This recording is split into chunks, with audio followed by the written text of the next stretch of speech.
Esto de perfectamente lícito, que además la mayoría de que incluso que han estado con el proyecto sostienen que no es una feliz fórmula, es un requisito previo. Y al ser un requisito previo, aquí es donde se abre la posibilidad de no de la discrecionalidad de la autoridad, sino la arbitrariedad de la autoridad. En la norma no se prevé cuál sería la consecuencia en el caso de que si un grupo pretende manifestarse públicamente en alguna vía pública y no lo avisa con 48 horas de anticipación, no hay ninguna consecuencia prevista en la ley. De hecho, la autoridad no tiene ni siquiera tampoco la facultad establecida en esta normatividad de aprobar, desaprobar, autorizar o no autorizar ningún tipo de manifestación. No es claro en establecer cuáles son las vías primarias de circulación continua.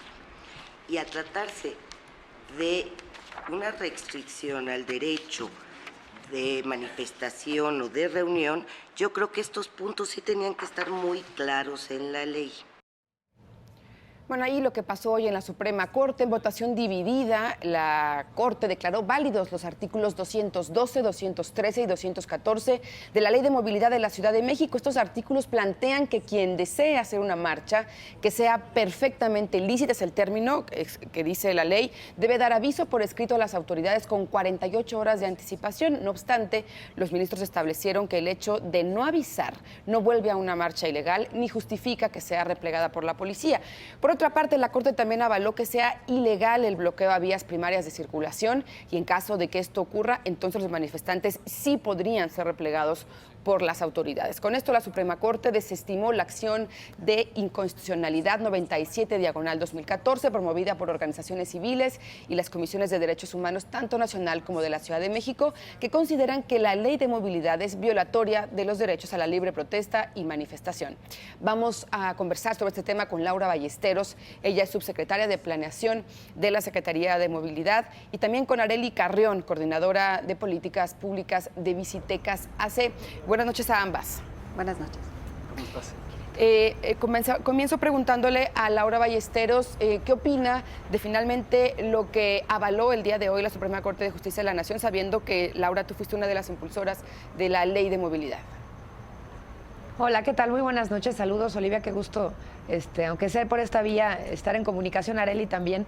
Mira, esto es un proceso que ya estábamos esperando. De hecho, había tardado ya en iniciar este debate en la Suprema Corte. Siempre lo dijimos desde que se inició la inconstitucionalidad de la acción, que íbamos a ser respetuosos de lo que la Suprema Corte decidiera. ¿Por qué? Porque este es un tema que recientemente se empezó a debatir.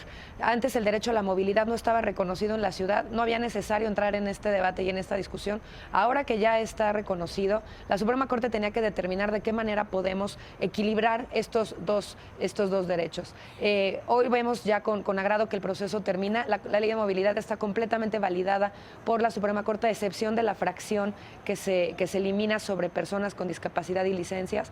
Y lo que sigue ahora, Olivia, es muy claro, hay que llevar a la práctica, y lo hablaba con Arely ayer, la construcción del derecho a la movilidad, y lo más importante, que llevar a la práctica el equilibrio, la ponderación de estos dos derechos. No es a través de la ley, va a ser a través de ejercicios y acciones, de protocolos específicos de atención a marchas y manifestaciones en la ciudad, y tiene que ver con coordinación con el gobierno federal.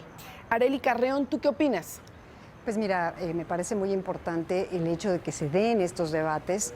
Como sociedad necesitamos avanzar en esta discusión. Hay una gran confusión en la mayor parte de la población, de la ciudadanía, que confunde el artículo 11º, el derecho al libre tránsito, con el derecho a ir en auto o con otros derechos. Justo necesitamos construir de qué estamos hablando cuando hablamos de derecho a la movilidad.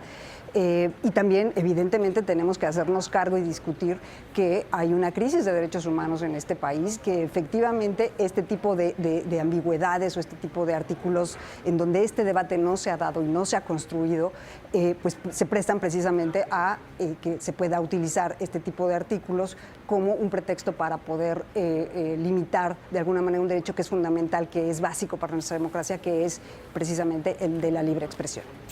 Laura Ballesteros, Arely mencionaba la ambigüedad y una preocupación que hay en torno a esta ley de movilidad es cuándo se puede aplicar, digamos, la fuerza o cuándo se puede recurrir a la acción de la policía para replegar una manifestación. ¿Qué opinas de lo que finalmente establecieron los ministros? Es decir, se tiene que dar aviso con 48 horas de anticipación, pero si no se da aviso, no pasa nada y eso no vuelve ilegal una marcha. Es ambiguo. Pues no, la realidad es que el aviso es eso, es un aviso, no es un permiso, y es justamente para permitirle al gobierno hacer su trabajo, que es garantizar los derechos de todos. Si nosotros tenemos un aviso de 48 horas, 1, podemos garantizar la seguridad de quienes van a marchar, y 2, podemos garantizar la efectiva movilidad de quienes van a pasar por ahí, no solo con vías alternas, opciones de vías alternas, sino también incluso para usuarios de transporte público, si es que un metrobús va a dejar de dar servicio, algún confinado, algún camión, es decir, necesitamos este margen de operación. Esto sucede en las ciudades más modernas, es decir, había que ponderar, pero sobre todo había que equilibrar.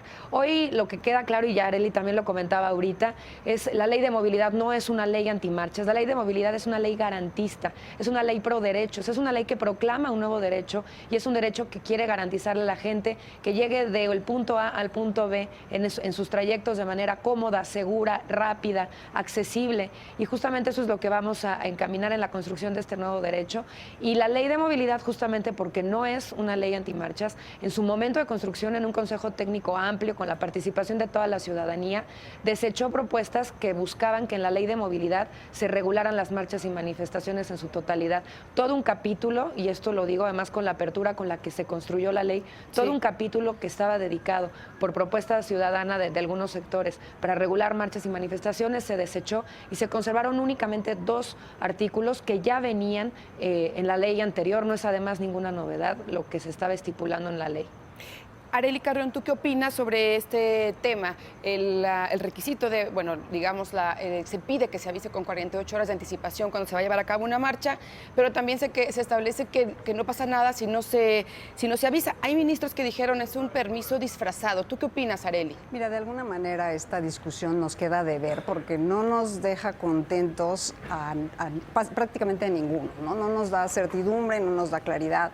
Necesitamos construir esto. ¿Esto qué quiere decir? Bueno, pues que necesitamos avanzar este debate, esta construcción. La Ciudad de México tiene una oportunidad muy importante ahora que también va a comenzarse a discutir la constitución de nuestra ciudad para precisamente definir y establecer qué cosa es el derecho a la movilidad, para que entonces quede muy claro ahora sí de qué estamos hablando y cómo se va a tratar de armonizar el derecho a la libre expresión con el derecho de las personas a circular, a tener acceso a bienes, a servicios que implican, por supuesto, pues poder transitar por la ciudad, ¿no? Entonces necesitamos dar este debate. No es una cosa terminada. Me parece, de hecho, muy sano que haya ocurrido. Desgraciadamente creo que nos quedó a deber, digamos, nos dejó a todos un poco como estábamos y necesitamos como sociedad pues avanzar estos debates en un ánimo de compasión, de entendimiento, de comprensión.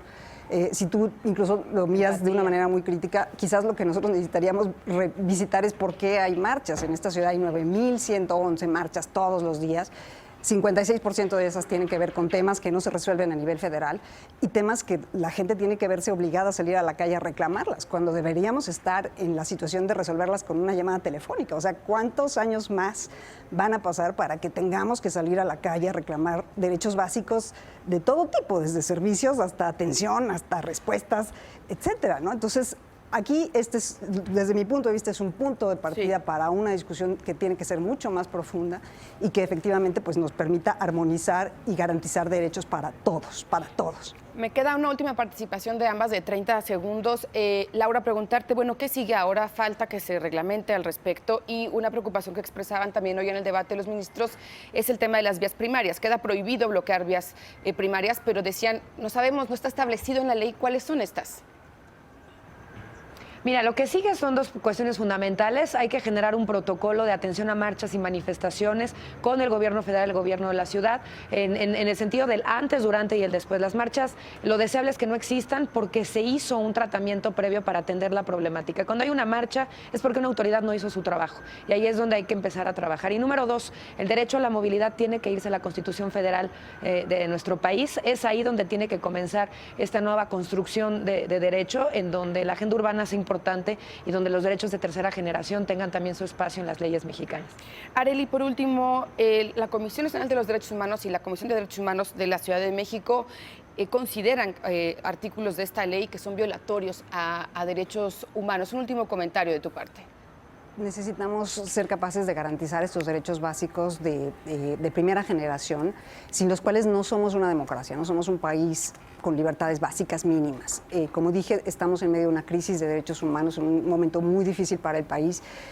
No podemos dejar que este debate, esta discusión, esta ambigüedad, estos problemas que son de hecho naturales en todo proceso de innovación, porque hay que recordar que la Ciudad de México tenía una ley de transporte y vialidad que se ha transformado recientemente en el 2014 con esta ley de movilidad y es realmente un proceso de adaptación, de cambio, de construcción. Entonces, sí es muy importante que no le abramos la puerta a estas tentaciones autoritarias de utilizar este tipo de argumentos para socavar un derecho que nos ha costado tantísimo tiempo conquistar y sí necesitamos, y eso también lo digo con toda claridad, construir el derecho a la movilidad de manera tal que armonicemos con estos otros derechos, esta otra visión que necesitamos para ciudades competitivas, para ciudades en donde que sean eficientes, que sean eficaces y que efectivamente todos podamos ejercer todos nuestros derechos todo el tiempo.